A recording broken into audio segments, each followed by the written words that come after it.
It might feel early, but we're also talking about hurricanes this morning. What's going on? What do you mean hurricanes? Right.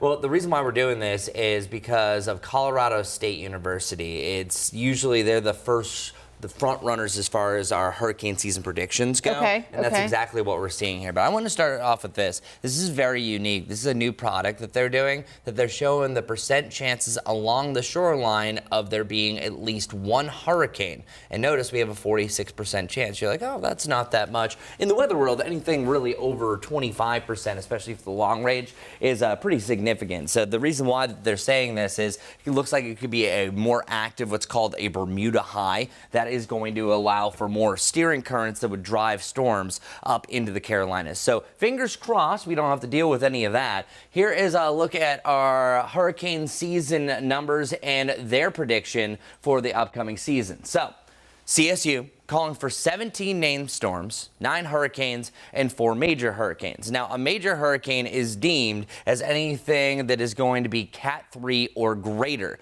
The average is 14, 7, and 3, so this would be an above-average season, which, by the way, the Atlantic Basin has now had an above-average season for 9 years in a row. Last year, very similar numbers is what CSU is calling for. We had 18 named storms, 11 hurricanes, and 5 of them were major. 2 of them were Category 5s, and some of them have been retired. Now, I want to talk about some hurricane names. So this is the 2025 hurricane name list, the ones that you're going to see. I hope to God that we don't complete this list, but there's always certain letters that I'm looking out for. So the most common retired storm names are the letter C, the letter F, and the letter I. The letter I by far. It's always going to be a tricky situation.